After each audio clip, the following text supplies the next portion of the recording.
जय श्री कृष्णा। राधे राधे भगतजनों, आज हम दशा माता की चौथी कहानी सुनेंगे। शुरू करती हूँ। एक बार एक साहूकार था। उसके 5 पुत्र और 5 बहुएं और एक पुत्री भी थी। पुत्री का विवाह हो चुका था, परंतु उसका गौना नहीं हुआ था, इसीलिए वह अपने माता पिता के घर ही रहा करती थी। एक दिन साहूकार की पत्नी दशा माता का डोरा लेने लगी। उसकी बहुओं ने भी डोरे लिए। बहुओं ने अपनी सास से पूछा कि क्या नंद के लिए भी डोरा लेना है। सास ने कहा हाँ। इस पर बहुओं ने कहा कि उनकी तो विदाई होने वाली है, यदि व्रत से पहले ही विदा हो गई तब क्या होगा। सास ने उत्तर दिया, मैं व्रत का सब सामान उसके साथ ही भेज दूंगी, वह अपने ससुराल में जाकर पूजा कर लेगी। और ऐसा ही हुआ। बेटी के ससुराल से उसे विदा कराने के लिए उसका पति आ गया।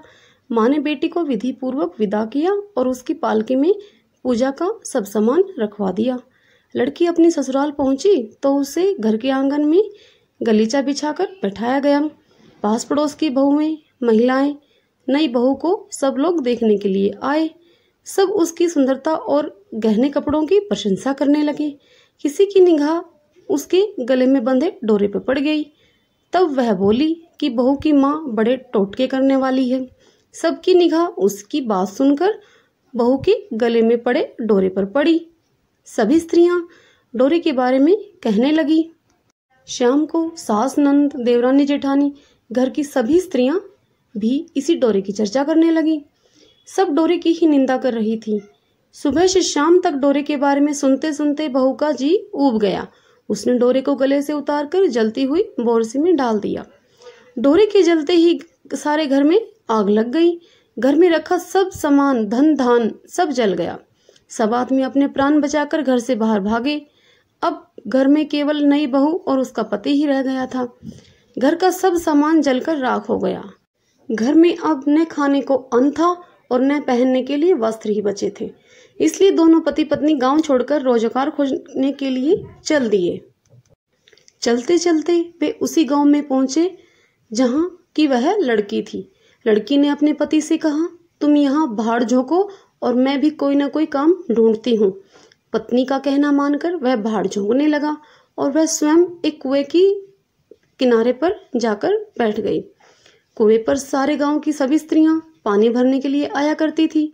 उस लड़की की भावजें कुएं पर पानी भरने के लिए आई, परंतु उन्होंने अपनी नंद को नहीं पहचाना। वे सब उससे बोली, तुम तो किसी भले घर की लड़की मालूम होती हो, कुछ काम वाम करना चाहती हो तो बोलो।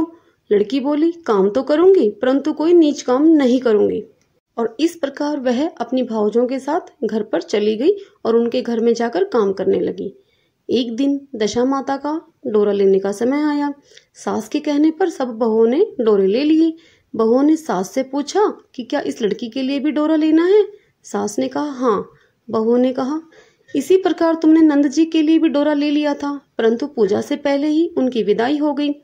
अब इस दुखिया लड़की को भी डोरा दिलाती हो, यदि यह पूजा से पहले ही चलेगी तो क्या होगा। तो सास बोली, तुम्हारी नंद ने अपने घर में जाकर पूजा की होगी। यह दुखिया लड़की पूजा होने तक इसी घर में रहेगी तो अपने आप पूजा में शामिल हो जाएगी, और यदि कहीं चली गई तो वहां पर जाकर पूजा कर लेगी। और इस प्रकार लड़की ने सर्वसम्मति से दशा माता का डोरा ले लिया। 9 दिन तक वह दशा माता की कहानी और पूजन और व्रत में शामिल होती रही। 10वें दिन लड़की की माता व बहुओं ने सिर से स्नान किया और घर में चौका लगाया तथा पूजन की तैयारी करने लगी। लड़की बहुओं से बोली, यदि कोई पुराना कपड़ा मिल जाए तो मैं भी स्नान कर लूं। बहुओं ने अपनी सास से पूछकर अपनी नंद की साड़ी उस लड़की को दे दी। अपनी पुरानी साड़ी लेकर वह स्नान करने के लिए गई। उसने सिर से स्नान करके साड़ी पहनी और घर आ गई। घर पर पूजा आरंभ हो गई थी और बहुएं आपस में बात कर रही थी। इस पर सास ने कहा, तुम्हारे मन में जो भी आता है तुम बकती रहती हो। पूजा के समय भी तुम चुपचाप नहीं बैठ सकती क्या? चुप रहो, मुझे कथा कह लेने दो, तुम्हारी बातों में कथा में विघ्न पड़ता है। बहुएं चुप हो गई। घर की सब स्त्रियों ने व्रत का पारण किया। दुखनी ने भी पारण किया। इसके बाद स्त्रियां एक दूसरे का सर गूंथने लगी। एक ने दुखनी का सर गूंथना शुरू किया। तब वह बोली कि जैसी गुथ इसके सिर में है वैसी गुथ ही हमारी नंद के सिर में भी थी। सास नाराज होकर बोली, तू मेरी बेटी का मुकाबला इससे क्यों कर रही है? ऐसा बोलकर सास ने बहू को तो डांट दिया, लेकिन उसकी यह बात सास के मन में घर कर गई। उसने दुखनी से कहा, आज रात को तुम मेरे पास सोना। रात को जब बहुएं सब सो गई तो बुढ़िया ने दुखनी से पूछा कि तेरे पियर में कभी कोई था? तब लड़की ने जवाब दिया, मेरे 5 भाई और भावजे थी, तुम जैसे माता पिता भी थे। बुढ़िया ने पुनः पूछा, फिर क्या हुआ? दुखनी बोली, पीहर में मैंने दशा माता का डोरा लिया था, उसके पूजन से पहले ही मैं ससुराल के लिए विदा हो गई। ससुराल में पहुंचकर मेरे गले में पड़े डोरे को देखकर वहां की स्त्रियां मेरा मजाक उड़ाने लगी। तब मैंने उस डोरे को आग में डाल दिया। उस डोरे के साथ सारा घर जलकर राख हो गया और हम दोनों पति पत्नी भागकर इस गांव में आ गए। तब उसकी माँ ने पूछा कि तेरा पति कहाँ है? दुखनी ने बताया कि वह बड़बूजे के यहाँ भाड़ झोंकता है। दशा माता के प्रकोप से हमारी यह दशा हो गई। बुढ़िया समझ गई कि यह दुखनी कोई दूसरी नहीं बल्कि उसी की पुत्री है। तब बुढ़िया ने 5 बेटों को बुलाकर बताया कि यह उन्हीं की छोटी बहन है।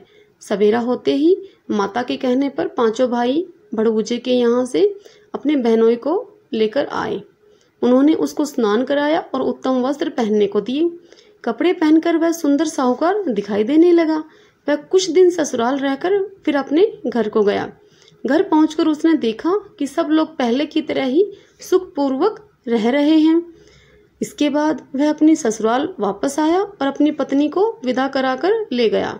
वह अपनी दशा पर विचार करते हुए जा रही थी कि मार्ग में एक नदी पड़ी। उस नदी में स्नान करके अप्सराएं दशा माता का डोरा ले रही थी। उनके पास एक डोरा बच गया था। वे अप्सराएं बोली, यदि इस डोली में कोई उच्च वर्ग की स्त्री हो तो उसे डोरा दे दें। उन्होंने डोली के पास जाकर पता किया और वह डोरा दुखनी को दे दिया। जब वह दुखनी अपनी ससुराल पहुंची तो उसकी सास छाछ सजाए, नंद कलश लिए और देवरानी जेठानी अन्य मांगलिक वस्तुएं लिए उसका स्वागत करने के लिए खड़ी थी। नेक दस्तूर हो जाने के बाद दुखनी को आसन पर बिठाया गया। आसन पर बैठने के बाद दुखनी बोली, आप लोगों ने पहली बार दशा माता के डोरे के लिए अपशब्द कहे थे, जिसका फल यह हुआ कि घर के सब बिछुड़ गए तथा घर का धन धान्य जलकर स्वाहा हो गया। बड़ी मुसीबतें उठाने के बाद अब हम सब ठिकाने पर आए हैं। अब आप में से कोई भी मेरी दशा माता के गंडे की निंदा भूल कर भी ना करे। जब मेरा व्रत हो तब सब श्रद्धा पूर्वक पूजा करें। सब ने खुशी खुशी उस दुखनी की बात मान ली। 9 दिन तक व्रत चलता रहा। 10वें दिन विधि पूर्वक डोरे की पूजा की गई। 7 सुहागनों को नोता गया, उनका श्रृंगार करके आंचल भरा गया। इस प्रकार दशा माता का पूजन समाप्त हुआ। जिस प्रकार दशा माता ने दुखनी के दिन हरे फेरे, उसी तरह वह सबके दुख दूर करेंगी। बोलो दशा माता की जय। भगतजनों, जो हमने अभी सुनी यह दशा माता की चौथी कहानी थी और कल हम दशा माता व्रत कथा 5वीं सुनेंगे। भगतजनों, उम्मीद करती हूँ आपको मेरी ये व्रत कथाएं अच्छी लगती होंगी। जय श्री कृष्णा। राधे राधे।